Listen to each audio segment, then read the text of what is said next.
मोनिका। मोनिका जी, आज एसीपी साहब मैडम के यहाँ आपका आना हुआ है, क्या वजह है, किस वजह से आए एसीपी साहब? आज मैं अपने हस्बैंड और ससुर और जेठ का बेल कराने आई थी। इसकी पहले मैं सोमवार को भी आई थी, तब उन्होंने बोला था कि हम आपका निरस्त कर देंगे, लेकिन उन्होंने खाली हमें आश्वासन ऐसे दे दिया। लेकिन जैसे हम आज आए हैं तो यहाँ पे प्रवीण झा, नवीन झा ये सब आके हो गए, मतलब कि हम लोग को और दुखी करने लगे कि हम यहाँ पे पहले जमानत करा लें, इसके बाद हमारा निरस्त किया जाएगा। मैं अनुज सन ऑफ सत्य प्रकाश। ये आज हम एसीपी ऑफिस में आए क्योंकि ये हमारा क्षेत्र में नहीं आता। हमारा जो क्षेत्र है वो थाना कोतवाली है, क्योंकि हम गगन एनक्लेव के निवासी हैं, अमृतनगर। मगर हमें ये इन्होंने जिस हिसाब से एफआईआर लिखी है ये म्यूचुअल के, हमें नहीं पता मतलब हमारा क्यों नाम इसमें है और हमें जमानत क्यों प्रदान कर दिया। आज हम सभी परिवार के साथ अपनी जमानत करवाने आए यहाँ पर। हम कल मेरे पापा मंडे को कई मिशनरी ऑफिस भी गए थे, लाइन पार उसमें गोविंदपुरम की साइड। तो उन्होंने कहा था कि आप एसीपी मैडम से मिल लीजिए और वो कर देंगी। और मैं एसीपी मैडम ने हमें आश्वासन भी दिया था कि ये आपका गलत है, ये खारिज हो जाएगी।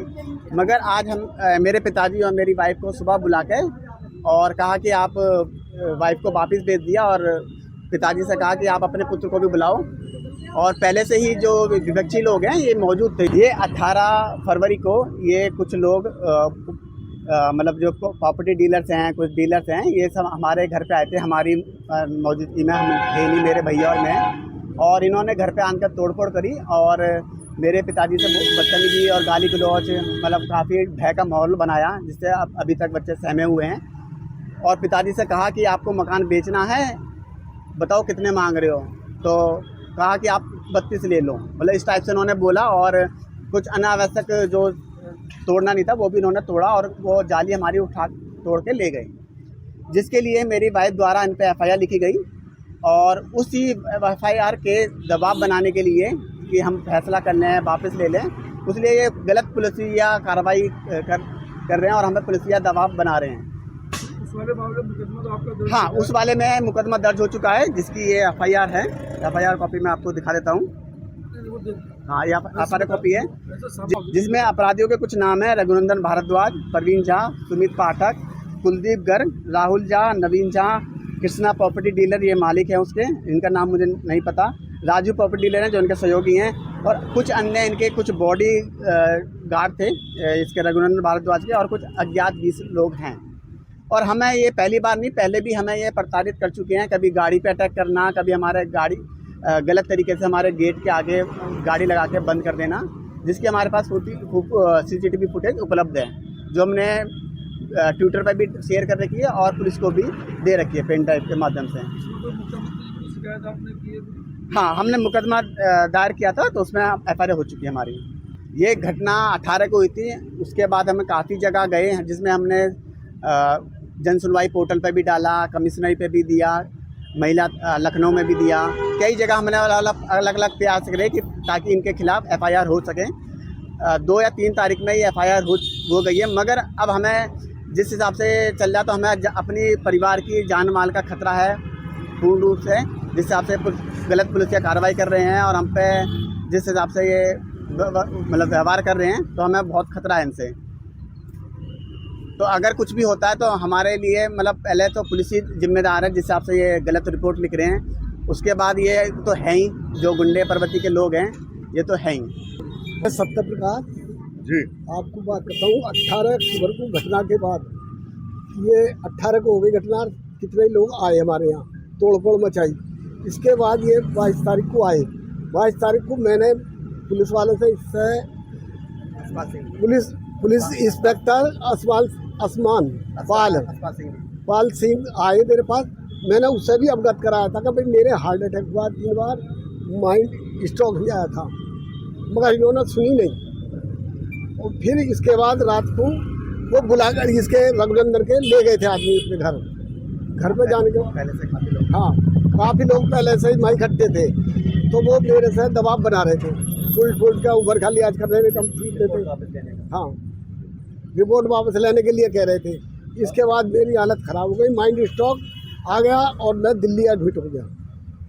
मेरा नाम अमित है। जब ये 18 तारीख की घटना हुई थी, तो मेरे घर से फ़ोन आया था। सबसे पहले मैंने 112 में फ़ोन करा गया। 112 के बाद पुलिस आई तो 15 मिनट मेरी पुलिस वालों से बात होती रही है, उन्होंने अंदर जाने नहीं दिया था गेट के। उस टाइम इतने 15 मिनट में इन्होंने सब अपने सामान हटा लिए थे जो तोड़ फोड़ के थे इन पर, जिसमें इन्होंने कटर मशीन भी शामिल था, बल्ली वगैरह हथौड़ी ये हथियार लाए थे अपने साथ, घातक हथियार भी थे इनके पास। और इन्होंने पुलिस वालों को रोका, फिर इन्होंने बात करी, फिर उन्होंने भेज दिया। उनके जाते ही फिर इन्होंने तोड़फोड़ मचाई। फिर मैंने 112 पे फ़ोन करा गया तो 112 पे जो पुलिस वाले गए थे उनसे मेरी बात हुई। उन्होंने कही आप चौकी प्रभारी से मिलें। मैं फिर चौकी प्रभारी के आधे घंटे तक बैठा रहा। आधे घंटे बैठने के बाद मेरी एप्लीकेशन तक नहीं ली गई थी। उसके बाद उन्होंने कहा हम कार्रवाई करेंगे। कार्रवाई के नाम पर वो पुलिस वाले आते हैं और ये कहते हैं जी आप ये गलत कह रहे हैं ये, और यहाँ तोड़फोड़ हुई नहीं है, जबकि हम पे CCTV फुटेज की कैमरा थी। अस्पताल जी से भी मेरी बात हुई थी तो वहाँ पे कही थी आपके रहने लायक ये जगह नहीं है, जबकि ये पुलिस वालों का प्रावधान नहीं है कि आप हमसे ये कह सकते हैं ये जगह हमारे रहने लायक नहीं है। हमने भी घर लिया है एक सोसाइटी में, अच्छी सोसाइटी को देख के। उसके बाद बात होती रही, फिर हम मेरे पास फ़ोन आए आपके क्या नाम है सभासद जी के, ये बैठ के कि चलो हम बात करते हैं आपस में, म्यूचुअल अंडरस्टैंडिंग से फैसला कर लेते हैं। हमें रघुनंदन जी के यहाँ बैठाया गया, वहाँ ऑलरेडी 22 लोग उपस्थित थे, सब उनके हमारी बात हुई तो हमने उनसे अपनी बात रखी गई थी। तो उन्होंने हमसे ये कहा है कि जो हमारा गेट है वो हमारा अवैध गेट है, जबकि हमें GD जब हमने मकान लिया था हमें ये गेट दिया गया था और हमारे की बैनामे में रजिस्ट्री है जिसमें हमारा वो गेट लिखित में है। ये सब बात होने के बाद हमने कहा था जी ऐसा है, तो ये कह रहे हैं। और ये जो फिर हमें उस मुद्दे से हटा के पार्किंग के मुद्दे पे वो लाने लगे, जबकि हमारा पार्किंग का कोई मुद्दा नहीं है क्योंकि वहाँ पार्किंग ऑलरेडी किसी की रजिस्ट्री में नहीं है। उसके बाद हम पे हमारे कहने के बाद भी फिर भी हमारा मुकदमा दर्ज नहीं हुआ। फिर हमने CM पोर्टल पर ये एप्लीकेशन डाल के हमने मुकदमा दर्ज कराया। दर्ज कराने के बाद पुलिस कार्रवाई होती है, उसके बाद भी हमें नहीं दी जाती। फिर हम आपके कोतवाली में जाते हैं तो कोतवाली के 3 तारीख को हमें पता लगती है उसी टाइम की हमारी रिपोर्ट अब दर्ज हुई है। उस दर्ज के बाद हम पे कुछ दिन बाद हम पे उल्टे 7 तारीख को ये नोटिस आता है कि इन्होंने हम पे केस है, 4 तारीख को हम उपस्थित नहीं हुए, जिसकी हमें जानकारी नहीं थी। अब जानकारी नहीं थी तो हम 4 तारीख को उपस्थित कैसे होते। उसके बाद हमें पता लगी है कि हमें 19 तारीख को अपने यहाँ आना है। उसके बाद भी हम कई बार मेरे पिताजी और मेरे छोटे भाई की वाइफ गए थे कमिश्नरेट हरसौं पुलिस लाइन में, वहाँ पर जाके हमें आश्वासन दिया कि आप ACP जी से मिले। हम यहाँ आए, ACP जी पूनम मिश्रा जी से मिले, हमारे पिताजी और मेरे छोटे भाई की वाइफ। उन्होंने हमें आश्वासन दिया ये केस गलत है, जबकि हमारा थाना कोतवाली क्षेत्र में आता है और जबकि ये नंदगांव कमिश्नरेट है, जबकि इससे हमारा कोई लेन देन नहीं है। ना मैं यहाँ का निवासी हूँ, ना मेरा यहाँ कोई कारोबार है, जो कि एकदम अवैध रूप से हमारी यहाँ जमानत हुई है।